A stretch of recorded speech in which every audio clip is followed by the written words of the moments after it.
everyone, and welcome to our first webinar of 2024. I am Leah Toms from the marketing team at Sectigo, and I want to extend our welcome to you. We've got an exciting session for you today. Tim Callan, our Chief Experience Officer, and Jason Sirocco, SVP of Product, will take a look into that crystal ball and make some predictions of what's ahead for public certificates and also other industry developments. As for every Sectigo webinar, we're recording this presentation and we'll share it with you afterwards. If you've got any questions during the presentation, we'd love to hear them. There is a chat function where you can add questions and we'll answer as many as we can at the end. Tim, Jason, over to you. What are your predictions for 2024? Thank you, Leah. Hey, Jason, how are you doing today? Hey, really good, Tim. Thanks for having me with you guys here. Tough day to speak. Tough day to speak. Bad day for a webinar. Hopefully we'll get past that. We do, Jason, you perfectly well remember for the audience, Jason and I do a PKI and digital certificates oriented podcast called Root Causes. And every year we do a look back and every year we do some predictions. So we had to do this anyway, and we thought it would be nice to share it with a broader audience. And so what we have here today is our predictions for, as Leah said, the world of PKI and digital identity. And 4 of them happen to be in the realm of public certificates. So we just decided to cluster those together at the front. And we talk about those 4 all together since they're kind of a related topic. And then the other 5 are other areas that aren't about the world of public certificates. So we will hit those after. And that's it. That's the very rigorous organization we have. With that, why don't we get into it? Sound good? Let's do it, Tim. Let's do it. So the first one is clarification of the maximum term 90-day for TLS. So Jay, give the audience just the 3-sentence summary of 90-day maximum term and SSL certificates. Certainly. On March 3rd of 2023, Google spoke at the CAB forum about lowering the maximum amount of lifespan of a publicly trusted certificate to 90 days. Yep. And that means that, in my opinion, and I think in the opinion of many people, it's very impactful because it is going to require some form of automated renewal in order to be able to be something that is something that you can actually handle. Manual renewals every 90 days is not something you're going to want to do. Yeah, and I think that's right, Jay. I mean, we see people struggle with this even now when it's a year. And we see a lot of outages that owe themselves ultimately to failure to deal with swapping out your certificates correctly. Either people miss a renewals coming, or they install it wrong, or they leave it to the last minute and then somebody gets the flu and it doesn't get done. All of these things happen.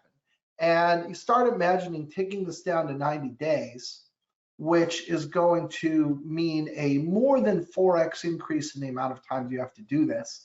And you can imagine the number of incidents rising probably by more than that multiple. And so this is a big wake-up call for anybody who is not automating their certificate renewal. So yeah, a couple things. So as you said, it is maximum term for public. Thank you for clarifying that, Jay. Public SSL certificates. So other kind of public certs like SMIME and code signing are independent of this. This has been telegraphed by Google as a very clear intention, and Apple recently has weighed in to say they too are strongly in support of reducing certificate lifespan. So we know that this is coming. And I think your and my prediction is that 2024 is the year where all of this will be clarified. We will know what the specific rules and expectations are, and we will know when the new change will come into effect. Yeah, go ahead. I think it's worth mentioning, Tim, part of the reason for why you want a shorter certificate lifespan is, from a security standpoint, shorter certificate lifespans are better, period. Oh, yeah. That's true for public, that's true for private certificates.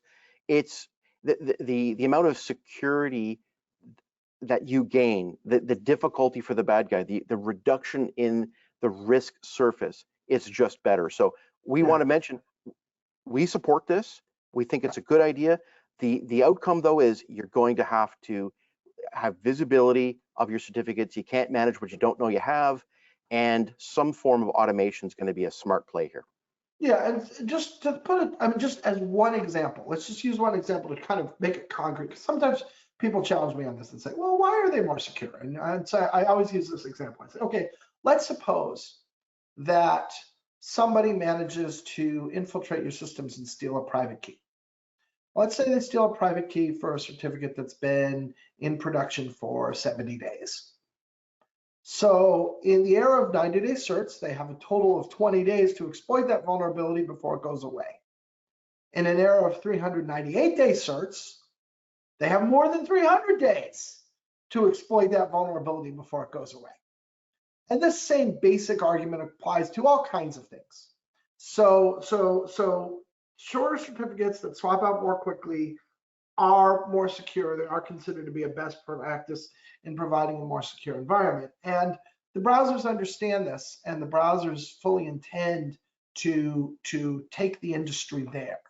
And one of the things we've seen is that browsers have been the driving force behind other reductions in total certificate lifespan, including when we went to 1 year, where Apple just basically pushed it through. The CA Browser Forum couldn't get its act together to move from 2 years to 1 year, tried several times, it failed both times, and Apple just said, okay, we're declaring that this is a rule.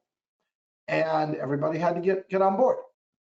And so we believe that the browsers have shown that they have the muscle, that they have the intention, and they have the clear vision that this is what they want.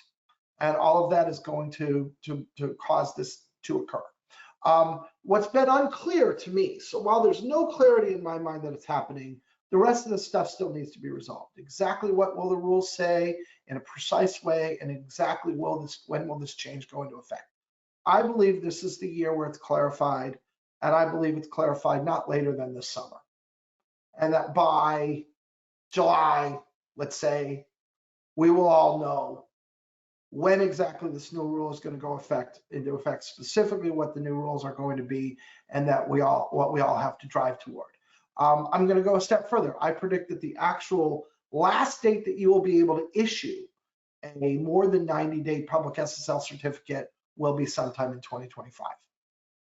And maybe summer or so of 2025. And those are the two things I'm predicting right now. And so what this means, the implication of this is that this is the year now for enterprises to start to ask themselves, how am I going to be prepared for a 90-day maximum term? If you get going now, you've got time. You can do the things you need to do, you can make the changes, and you'll be fine.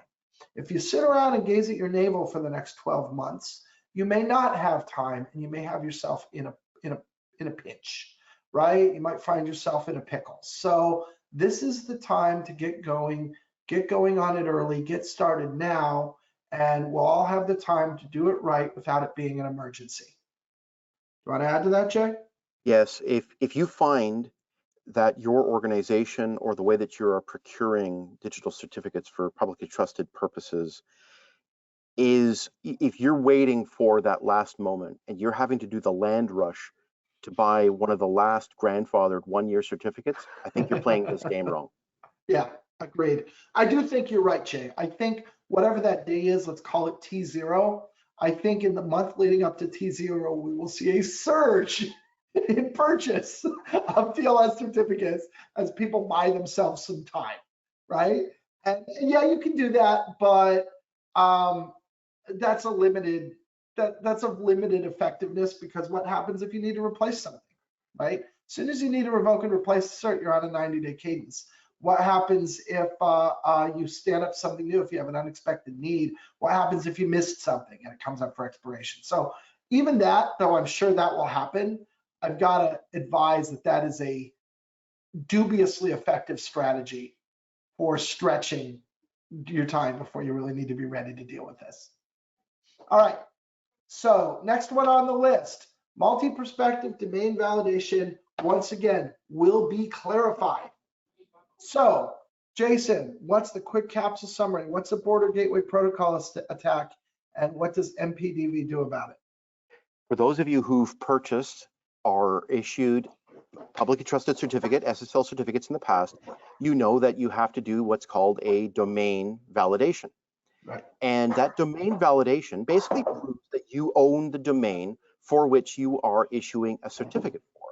Now, keep in mind, all things being equal, that has been going on for a very long time and the system works. The issue is, though, is that the underlying addressing system of the internet, some of which the Border Gateway Protocol is a very big part of that, the ability to fool the Border Gateway Protocol and to basically act as a bad guy to issue a certificate against a domain of which the bad guy doesn't actually own, in order to then do things such as man-in-the-middle attacks, etc. Border Gateway Protocol attacks are a real thing. They've been proven. Yeah. And so we, as an industry, the CA industry, needs to absolutely mitigate against that. How we do it is what Tim is talking about being clarified in 2024. Yeah, so again, as with the 90-day certs, I view this as a fait accompli. This will happen. The question is when and how. And I think the how is a little less clear here. We're going to have a set of easily identified measurable rules where we can say, did this occur or did it not, around a DCV. And as Jason mentioned, we think most of this work will have to be done by the public CA. So the public CA will change our methods of, let's say, for instance, looking at your DNS and ensuring that the shared secret is sitting there. And it doesn't necessarily mean that you have to insert your shared secret into the DNS in a different way. But it may, it could, right? And that's part of what's unclear. Also, what's not clear is exactly when that will be done. I think that this will be clarified in 2024, and I believe that it will be an operating requirement in 2025. And while we think it's distinctly possible that some of the popular methods of DCV will be completely unaffected from the subscriber's perspective, it is also possible that some of them will be affected, and that you'll need to do DCV in a different way, or perhaps even that some methods of DCV will be disallowed. And under those circumstances, that may force changes to occur for the enterprise to sysadmin. Now, we don't have the details on this yet. So your action to do for now is to keep an eye on the story, right? And be aware of changes that may come. Again, we as an industry are going to try to shield the subscribers from this as much as we can, but there may be ways that we simply can't, and that everybody will need to make some kind of change. So that I also expect to come in 2024. The third one is EIDAS 2.0 and what it's going to do about consumers and digital certificates. So EIDAS 2.0, EIDAS, of course, is a European standard by which people can issue certificates that match EIDAS. It's put together by ETSI, which is the European standards body answering to the EU. And EIDAS 2.0, Jay, I know you know a lot about this, is looking to create a widespread pan-European digital wallet. Yes, correct. And in fact, keep in mind, right, EIDAS is a coming together of the European Union members with a legal framework around how to do business together, and it happens to include basically Europe's definitions for a lot of certificate types, whether it's things like analogies to what you might have remembered as an EV or an OV certificate, right, and as well as the ability to have decentralized identity wallets so that you can express attributes about yourself electronically. And of course, all of that's very fancy and sounds great. It does require a lot of uptake by European banks, by European governments, by European enterprises. But I think that what Tim is trying to say here is that there probably will be a lot of uptake for certain kinds of use cases. There will be leading use cases for this. Yeah. And I think that you'll see a lot of it being successful. You see a lot of it perhaps lag. I think that's just the way things are going to go. However, I think if you read the full letter of the law with respect to EIDAS and EIDAS 2.0, as Tim is pointing out, there's some downsides to it that you should be aware of. Yeah, and we're going to hit those. We're going to come to that in our government versus the internet prediction, which is coming up. So EIDAS has a lot of good to it, right? I think EIDAS can advance digital wallets in a very real way. And as you pointed out on our podcast, Jay, and I think astutely, and I agree with that, this will probably be the kind of rising tide that raises all the boats. And you can imagine non-EIDAS digital wallets gaining from this general awareness and desire, and gaining from services wanting to make themselves available to digital wallets, right? And this could be banks and online retailers, and where do you go to pay a parking ticket, and all kinds of other things. And as all of that stuff becomes digital wallet enabled, that doesn't necessarily only help an EIDAS wallet, it also helps an Apple Wallet or an Android wallet or some other wallet. And so there's a chance that this is where digital wallets really start to take off. And this could be the beginning of what years down the road we all just view as a standard part of the technology stack that we have at our disposal. And yes, but as Jay says, there's a downside to EIDAS 2.0 that I think we both are not happy about. And we'll hit that in our government versus the internet section. The next one is optional OCSP becomes reality. So OCSP, of course, online certificate status protocol, is a real-time checking of a certificate status. OCSP was invented in the 2000s. At the time, it felt like it was a good idea. It ran for a long time. And as the years have gone by, OCSP has proven to be pretty foundationally flawed in a way that's going to be hard to fix.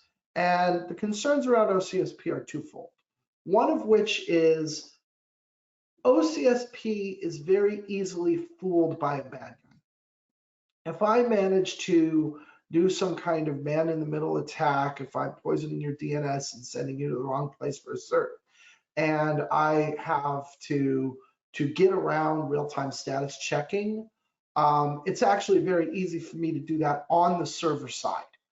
So I can prevent, so anybody who's actually setting up a scam and an attack, without having to be horribly sophisticated, can undermine and get around the fundamental status checking of OCSP. And for this reason, it's been described as a seatbelt that works fine, except when you're in an accident. And then when you're in an accident, it breaks. And under those circumstances, that's not really a useful seatbelt, right? You drive around with the seatbelt on when you're not in an accident, you think everything is fine, and then as soon as you need it, it fails. And that's basically the complaint number one about OCSP, which is a very bad, by the way, very bad complaint. The second attached complaint is that OCSP is fundamentally a potentially a privacy problem. If somebody could sit in the middle and look at my certificate status checks, they could determine the websites that I'm navigating to, the domains that I'm navigating to. And that becomes a privacy concern, right? What if I'm going to a drug rehab website, or a certain religious website, or a certain political website, or a number of other things that just shouldn't be anybody's business? And if you could use this to spy on the sites that people go to, then that raises a privacy concern that is pretty widely considered to be unacceptable at this late date of 2024 in terms of what people ought to be able to do online. So when you put those two things together, OCSP is really on life support. And I don't think OCSP will be saved, and a lot of other industry watchers don't believe OCSP will be saved. And so I'm predicting that as early as the end of 2024, OCSP may become entirely optional for public CAs. They may have the ability not to support it. And certainly by 2025, that will occur for sure. That's the prediction that I'm making right now.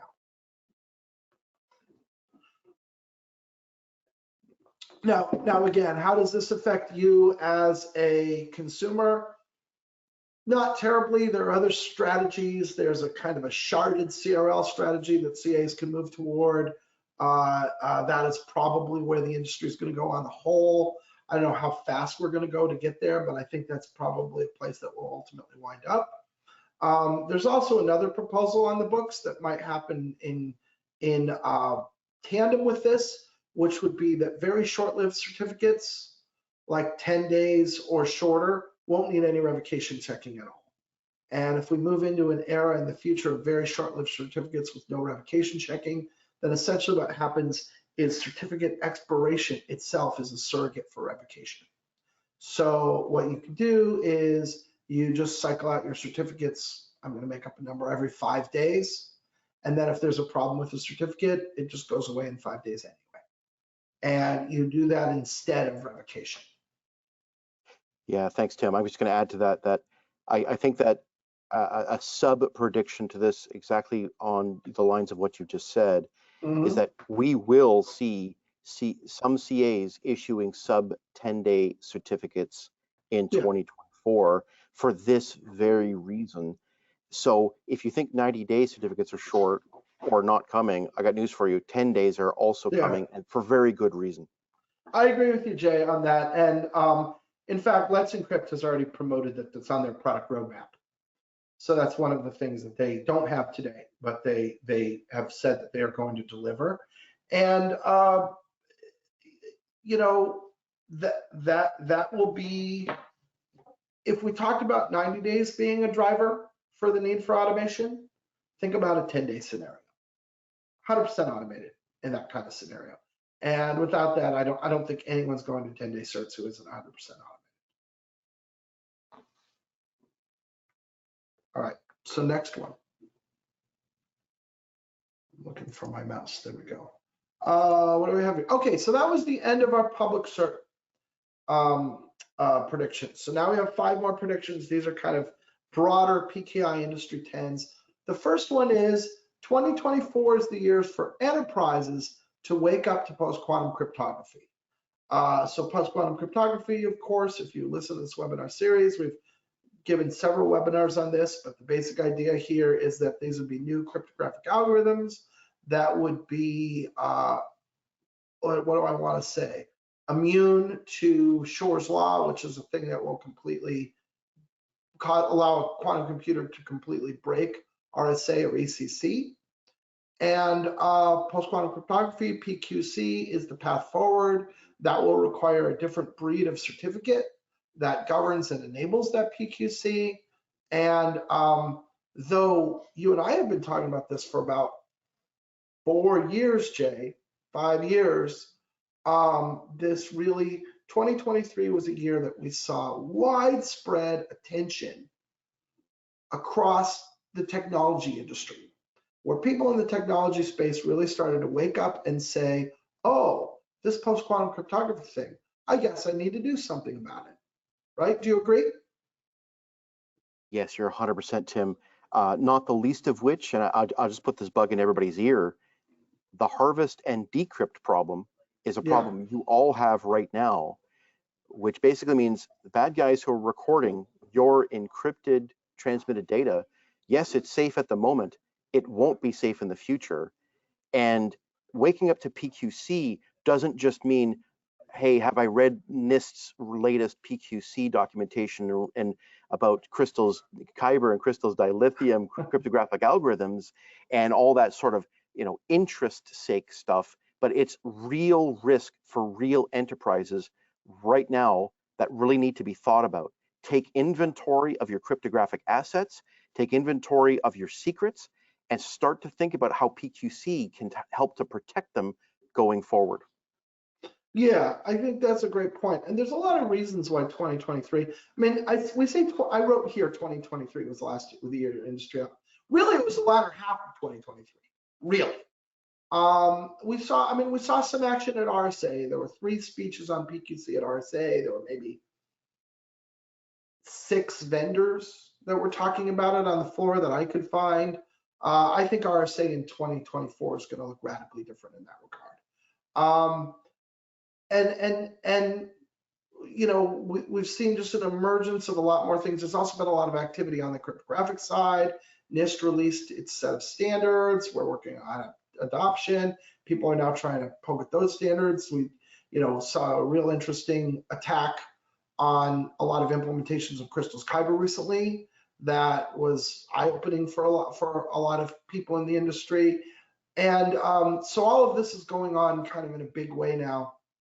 I think 2024, as you said, Jay, is where a enterprise IT professional starts to say, gosh, how am I going to deal with this? How am I ready to deal with this? It's going to require an entirely new set of certificates. It's going to require upgrades to hardware and software. It will possibly require you to hit legacy stuff that you don't really want to change. That is either going to have to be PQC compatible or vulnerable, and those are your only 2 choices. And that all of that is going to require some work and some deep thinking for the enterprises. And you know, we threw down 3 things here, right?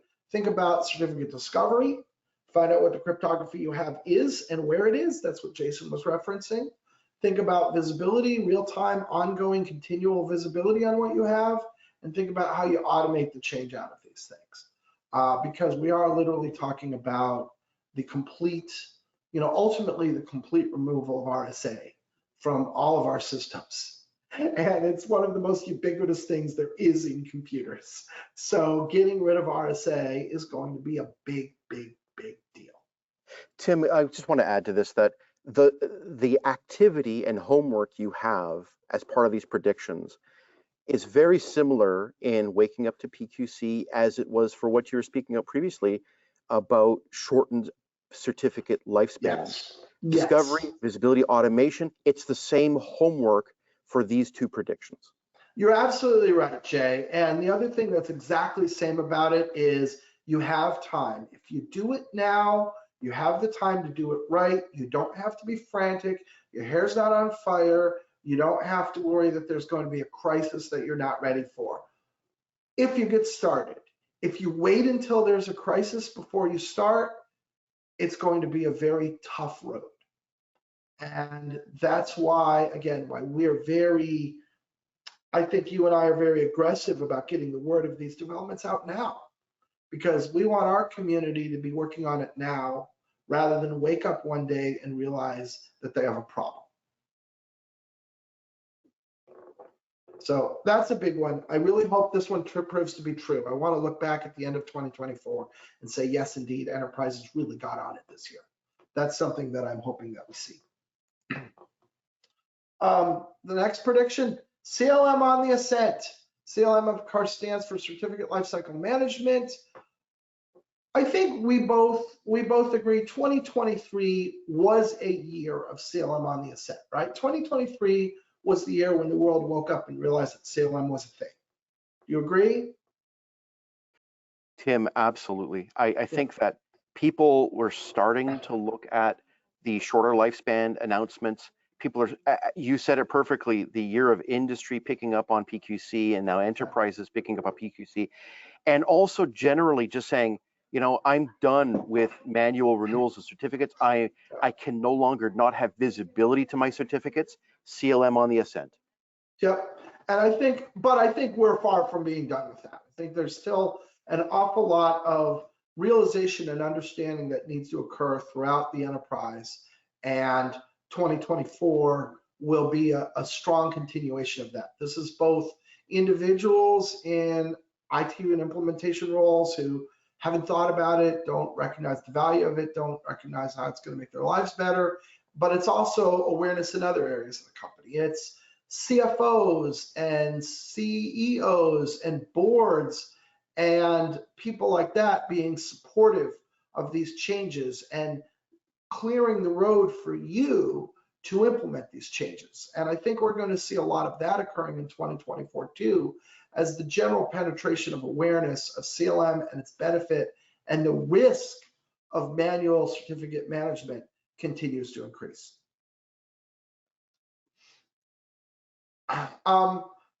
This isn't limited to CLM. I think just understanding what Acme is and how Acme can help you. Similarly, 2023 was a big year for that. In 2024, that's going to continue. And of course, these other things that we've talked about are really going to give rocket fuel to CLM on the ascent. Because if you sit down and you say, okay, 90-day TLS is coming, PQC is coming. If I don't have an action plan, I'm going to have a crisis. What do I do about it? You're going to have to wrestle with the concept of automation. And so all of those things come together in a perfect storm that drives awareness and understanding of automation in general and CLM in particular. Do you want to add to that, Jay? I think one thing we've done in previous webinars, Tim, quite famously, was talk about the pillars of CLM. And so Right. the definition of certificate lifecycle management can be talked about in terms of discovery, visibility, renewal, revocation, and all of these things are what is so important to help you to deal with this incredibly dynamic world that we're living in right now. Within this, we have to say that the digital certificate is so ubiquitous for a good reason. It's the strongest credential form factor there is that we have today, and it's been proven over multi-decades. There's a reason why it's everywhere. The only problem with it is that we're now entering an era where the scalability of the proliferation of certificates requires CLM, period. Yeah, completely agree. All right. Prediction number, what is this, 7. Deepfakes undermine digital trust. So 2023 was also the year of the deepfake in a big way. I mean, I think we were looking at them and we were talking about them conceptually in 2022, but 2023, we saw so much happening in that regard. We saw deepfakes moving their ways into becoming part of the spearfishers toolkit, to the point where fake audio and fake video were actually showing up as part of spear phishing campaigns. We saw them moving into other criminal activities around fraud and things along those lines. We saw the proliferation of much better tools for generating audio, video, images that seem to be realistic but are not. And all of that ultimately has led to a stage today where I believe you cannot really count on the veracity of any file you receive that purports to be a digital recording of physical events. Do you agree, Dave? Do you agree, Jay? Completely and totally agree, Tim. Yeah. I think that a lot of what you've got here is good, and we've seen industry come together. Even the good people who create cameras and other digital systems to create content have been part of the ecosystem for this. What you and I have talked about, Tim, and this is what still scares me, and this is why I think deepfakes will undermine digital trust. It's because there are still examples of content that is created very quickly in order to socially engineer or worry somebody into doing something, some form of social engineering, when it's done in a very, very rushed manner where you don't have the time to use a digital system to check on whether a piece of content has a digital watermark or authenticity attestation or some sort of PKI mechanism. I would say that if you receive a telephone call with a deepfake voice and it's, a child of yours or any other loved one, and they're pleading for help, you might tend to believe that and not spend the time to check the veracity of the information. Yeah, and you can imagine some of this being solved through with thorough checking through the entire technology stack. So I could imagine that anything that doesn't pretend to be a real-time recording but wants to be a a recording. You know, if you are going to receive a video or an image, you could imagine your smartphone, your laptop, your other services, just having something built in where they just look for a digital signature and either let you know this is authentic signed or this isn't authenticated. Now, if it isn't authenticated, it doesn't mean it's not real, but it means you don't know that it's real, right? And I could imagine that kind of thing in a long enough time horizon being integrated through the whole stack, right? And think about the way PKI works today, right? You don't see it, but it's sitting everywhere. It's on my phone, it's on my computer, it's on the servers, it's on the services I access. And anywhere along the line, if PKI-based identity fails, I get warned that something is wrong. And those things are designed to be suitable to the exact circumstances under which it occurs. So I could see a lot of that just kind of being built into this whole world that we live in to try to make it easy as possible. But easy as possible, in this case, probably doesn't translate to ubiquitous or to perfect. It just translates to more common and better. And there will be that gap, and I don't know how that gap's going to be addressed. And part of the way I think it's going to be addressed is people are just going to start to learn that they have to take anything like that with a grain of salt, right? If I see something on social media, somebody puts it up and says, oh my God, can you see what favorite Haven politician du jour said? You got to ask yourself, did that politician really say that? And that is just going to be the world we live in and the thing we're going to have to get used to. It's going to be very strange, Tim, to receive a phone call from your superior, your CEO, your CFO, who might direct you to do X, Y, or Z. And if it's something that involves risk, you might have to have that person verify who they are. Yeah. And that's going to feel weird. That's a great point, Jay, right? Which is the same thing as now. I know IT security teams all over the place are real explicit in their instruction to their own employees to say, if you get what appears to be an out-of-band text message from a senior leader at this company asking you to do something outside of the normal process, do not do it. And our senior leaders promise that they will not do that. And in the event that that does occur and you don't follow that senior leader's orders, you will not be blamed or held to account for that. In fact, you will be praised for that. And that is part of the common security training that's going on now, because we all understand that text-based phishing is a thing, right? And we all understand that email-based phishing is a thing. And the same kind of thing goes, if you get something that purports to be from, you know, some department in the company, but it's not right in the following ways, then, you know, you will not be blamed for not acting on it. In fact, you'll be praised for not acting on it. We need that to extend to the deepfake scenario as well. And I'm not aware of anyone who is giving that training to its own employees now. And that's probably something that should start this year. So that's a good point, Jay. All right, moving it along. Number 8 of 9, continued deterioration of the password. Passwords are awful. We hate passwords. They've been awful forever. 2023, we saw new password attacks, especially our first AI-based password attack, which was actually listening to your keyboard typing in order to determine your password, which is still mind-blowing to me. Likewise, MFA just continues to be embattled. You know, non-PKI forms of MFA just continues to get weaker and weaker, and there's more and more ways to get around that. We're predicting that we're going to continue to see major password and MFA breaches throughout 2024. Passwords are going to continue to be weak. They're going to continue to be a major security flaw in our systems. And unfortunately, we don't have a solution, but we do believe that that is happening and will continue to happen. Yes? Tim, this has been an onslaught of news and problems for so long that it almost starts to become white noise. Yeah. That's how often these problems are happening.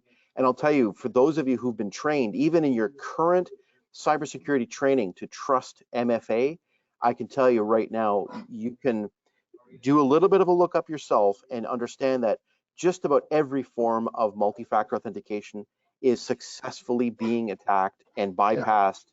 It's worrying. And so we need stronger forms of authentication beyond the password and password mitigation techniques such as MFA. Those things are out there. Those technologies are out there. It'd be good to check into it. But yes, the continued deterioration. And MFA is better than non-MFA. Like for a lot of these things, there's a set of attacks like credential stuffing that MFA will essentially defeat. But if you're looking at a persistent advanced attacker, all forms of MFA are defeatable by those people, right? And so, yeah, this is the thing. And we need to continue to see, so that's the downside version. The upside version of this would be, hopefully, I hope that we continue to see the adoption and use and proliferation of strong PKI-based credentials. Certainly things like FIDO 2.0 are helping the spread of that. And the more that those things occur, the less the weakness of passwords actually harms us. That's a good point, Tim. Absolutely. You got it, man. Yeah. And that'll probably continue to increase in 2024, I think. And then connected to that, the last kind of perpetual story that keeps happening every year, we're predicting it this year, I think we will predict it a year from now, is government versus the internet. Also known as government versus cryptography, or government versus technology, or even government versus its own citizens. Jay, what's the capsule summary of this? Government versus cryptography. And quite often, we're talking about, you might be thinking in your mind, these are governments such as perhaps Russia or China, Kazakhstan, with that we have reported on in the past, who, the Great Firewall of China, you've heard about. But what we're talking about here, Tim, is beyond that. It's actually Western governments who have more than just rhetoric around creating backdoors into systems, not allowing or really heavily discouraging end-to-end encryption, or demanding backdoors to end-to-end encryption. And to the point where we've had the Australian government and other governments in the West flat out say, we are considering making encryption in certain places not allowed.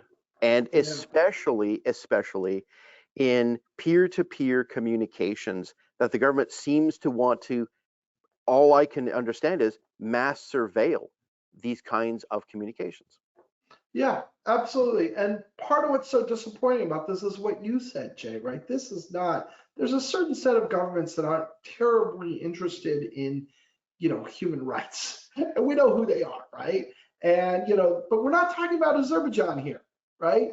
We're talking about places like the United States, Australia, the UK, Canada.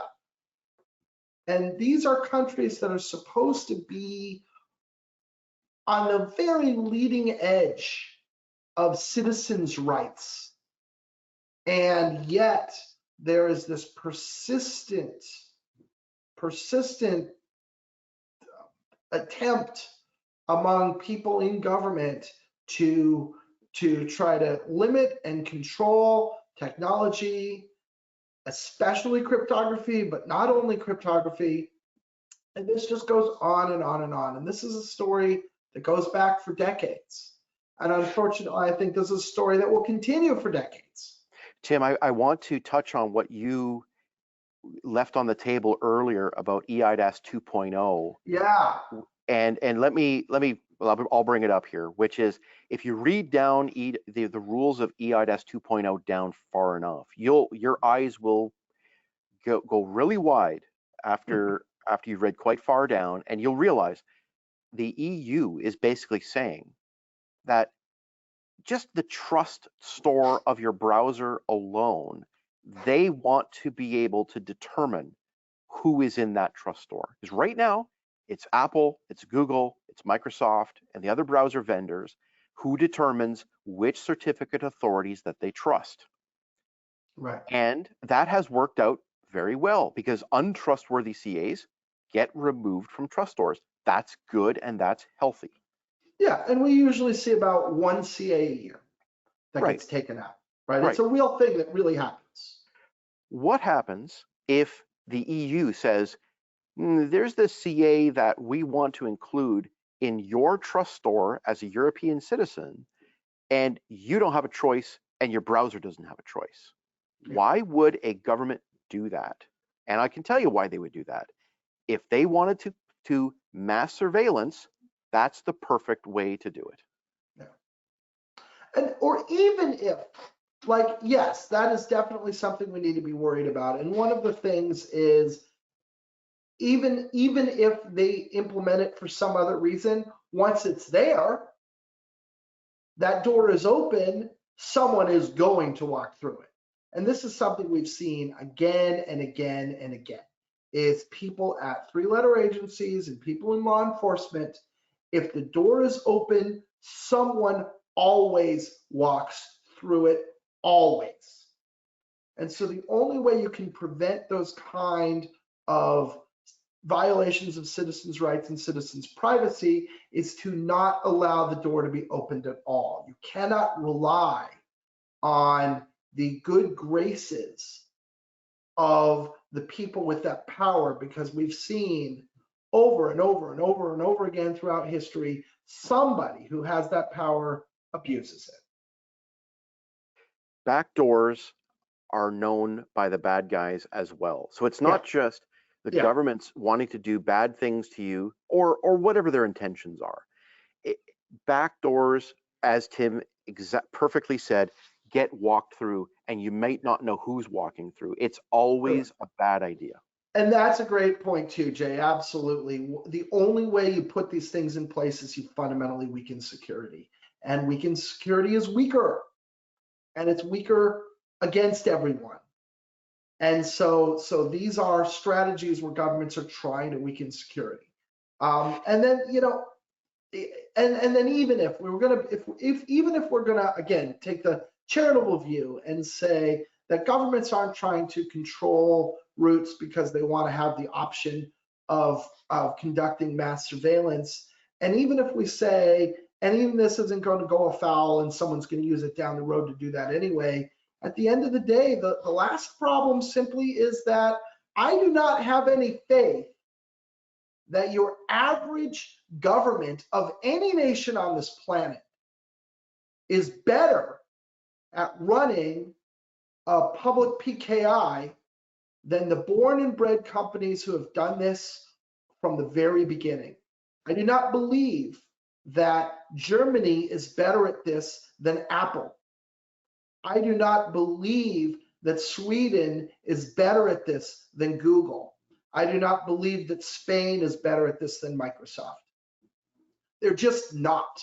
They will not do it as well. They will not do it as effectively. They will not secure the public wheel and the public security and interoperability and all of those other things as well as the technology companies can. It's just not what governments are good at. Period.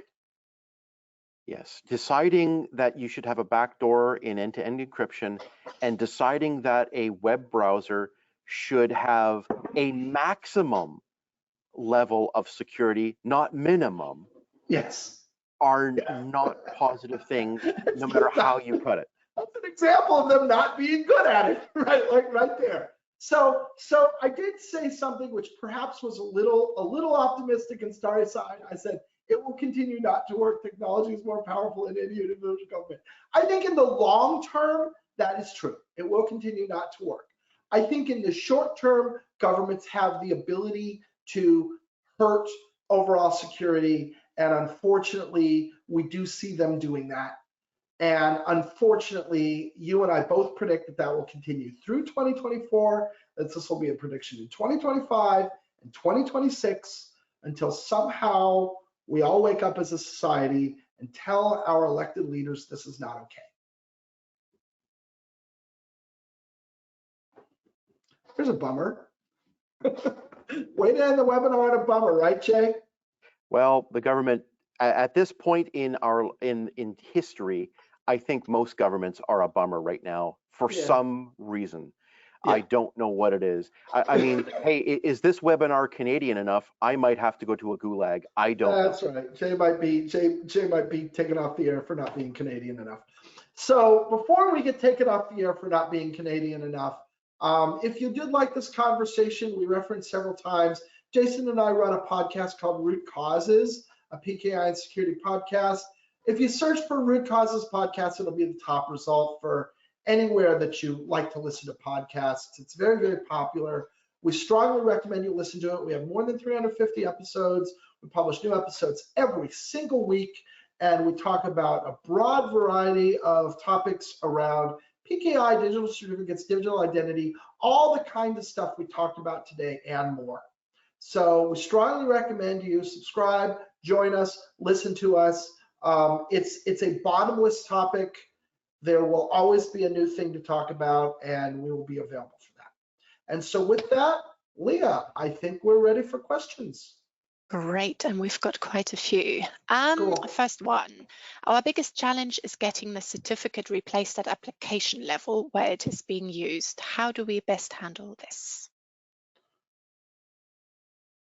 Right, so we're talking typically about, I would imagine, cloud-based applications as an example. And if the application is utilizing some form of web server, that's where the certificate needs to be replaced and renewed. I would also say that you might also at the application level be just one step beyond the web server. You might also be using a load balancer, and that load balancer will also need to be provisioned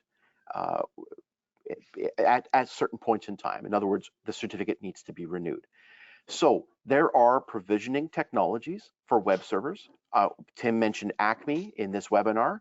ACME, check out the Acme protocol. What a great way to provision certificates into web servers. Works great. I would also mention that into load balancers, there are from the certificate authorities, typically more proprietary type of agent-based provisioning systems that will get certificates into those systems.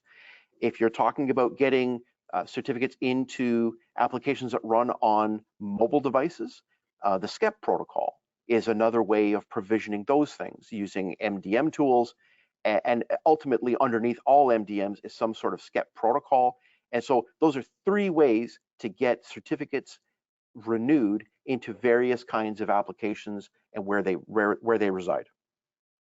Fabulous. Great. Another question is, hi, I appreciate the MFA contribution. What would you recommend in addition to multi-factor authentication? I think it really, Tim, if it really depends on whether your use case is business to consumer or business to employee. I say if it's business to consumer, Tim mentioned it already, FIDO 2.0 and WebAuthn, right, which is the same thing. It's their implementation of basically crypto keys. Right. Apple calls it passkey. It's all the same thing. Passkey. Look, there's many different names that it has across operating systems, but WebAuthn and FIDO 2.0, if you look that up and you look up the implementations that apply to your business to consumer use case, that is far superior to passwords right now. I would say that from an enterprise standpoint, client certificates is something that is really, really strong as an authenticator.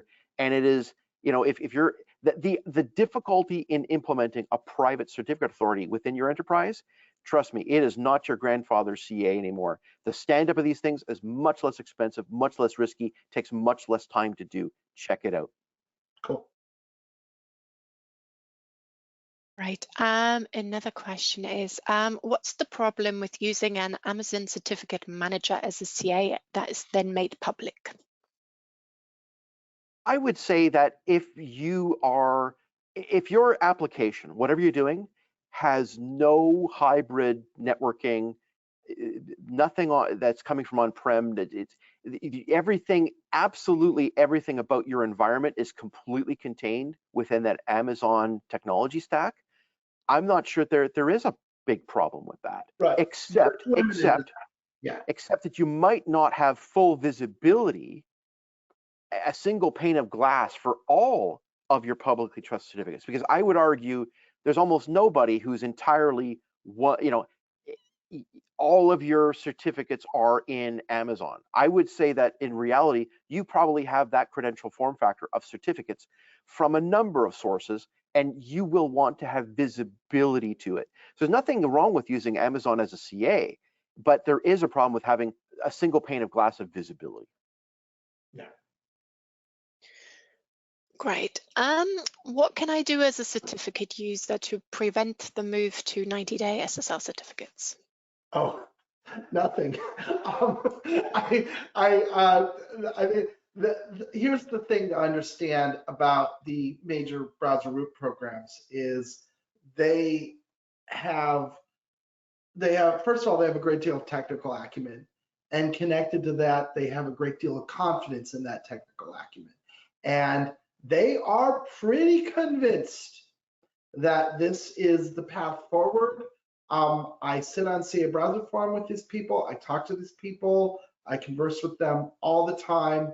There is no wavering that I can detect in this particular conviction.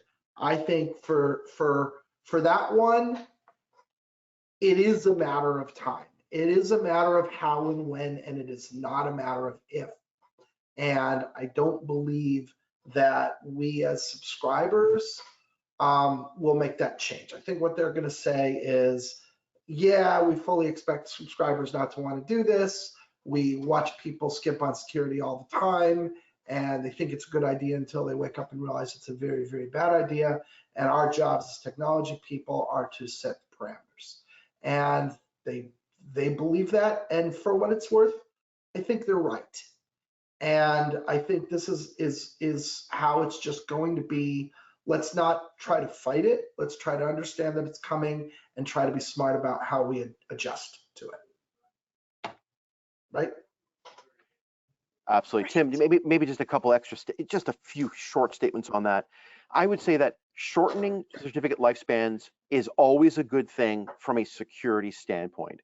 From an operational standpoint, it is risky if you are not employing best practices of certificate lifecycle management and automation.